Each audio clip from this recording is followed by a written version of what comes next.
Hey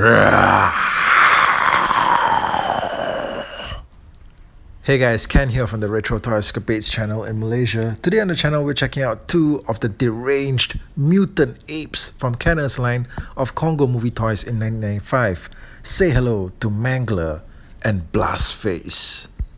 Now I also have both of these guys sealed on card so that you guys can take a look at how they originally came like in package. Mangler is described as the fearsome guardian with brute strength. He may be described as a guardian, but in this particular toy line, he's actually the bad guy because the humans are there to kill him.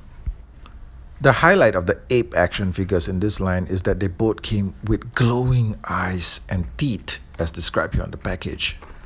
The packaging has him in a somewhat action-oriented pose, but the truth is, once you get this thing out of package, this is really the only way that you can pose him in a somewhat attack mode without him falling down, alright? Because the articulation is just really limited. The sculpt work on both of the apes isn't that great, but Mangler is the better of the two, especially with the very detailed work that's been done here on his face. He's got something that looks like a breakout of mutating pimples or boils, something like that. I mean, he just looks hideous. All right, very terrifying. He doesn't have much in the way of articulation. There's no head articulation, there's no neck joint, nothing like that. He's got cut joints at both of his arms. There's no ball joint articulation. I don't think such a thing was really a thing back in 95. There's one waist joint, so you can turn him at the waist, but yeah, there's really not much else you can do with him. The paint apps are pretty good. He's in basically very monkey-like colors of black, grey, shades of white here and there. Nothing terribly impressive, but it just gets the job done. Now, as I mentioned, this particular pose is the best pose that you can get him in and actually have him stand up, all right, and looking like he's about to just savagely strike somebody. It's important to note that his left hand must always be touching the ground. All right, that's the only thing that's keeping him standing. And if you want to try to get a little bit more creative and have him just raise both arms up like that in a striking position, he ain't gonna stand up for long. Now, you can also have him in a not quite so threatening pose with his arms dangling off to the sides like this, like he's coming at ya slowly. Yeah, you can have him in this pose and he does stand up.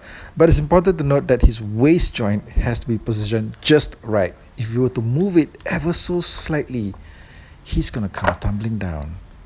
That's right, You see how delicate the articulation can be? Now, I gotta say that the glow-in-the-dark effect on Mangler is honestly quite impressive, mainly because it really does stand out. Look at how much this thing just pops. It's bright enough for it to be captured on camera. And there is something effectively eerie about a pair of creepy eyes and snarling teeth just watching you in the dark. Next, we have Blastface, mutant fury with vicious fangs. No guardian status on this guy. I've mentioned this before probably, but I really don't like it whenever we get action figures that are sealed on card and the plastic is just sealed tightly around the edges of the figure like what you see here. It's just a really bad way to present the figure, I always feel. And also, it's really impossible to store these well, especially if you're laying them flat and with one figure on top of the other.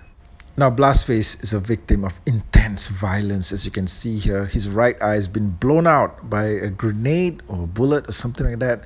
But the paintwork here looks pretty bad. It looks like a kid went crazy with a crayon and applied this paint job here. Really not that impressive, but you do get to see a lot of pretty gory bits of, eye matter, I suppose, just spread all around the head sculpt. On the left side of the figure, he actually looks a lot better. Overall, he's got some pretty nice detailing, not at all different from what Mangler looked like. The same amount of articulation, sadly, cut joints on both arms and also at the waist.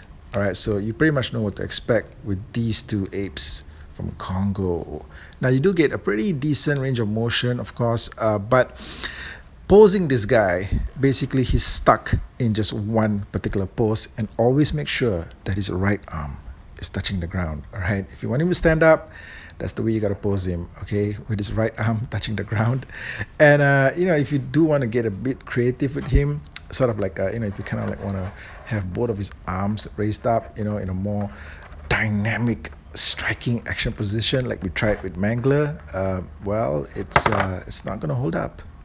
Now, interestingly, if you look at the cross-sell photos on the packaging cards for some of the Congo toys, you see that Blastface was initially also known as Skinhead. Yeah. But then, on some of the other packages, he's retitled as Blastface.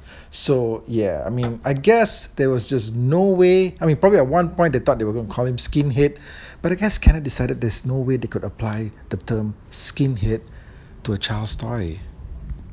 Now, similar to Mangler, the glow-in-the-dark effect on Blastface is very effective, and as you can see, it's also accurate because only one of his eyes is glowing. The other eye has been blasted away. Not even the hollowed-out remains can glow. But yeah, this thing does look very effective, very chilling.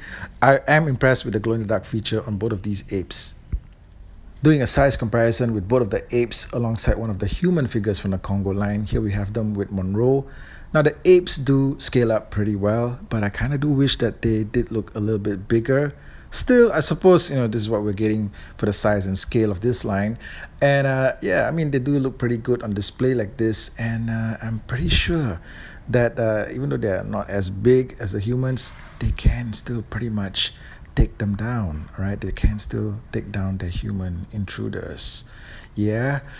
Hey guys, guys, wait, it's just a photo shoot. Yeah, no.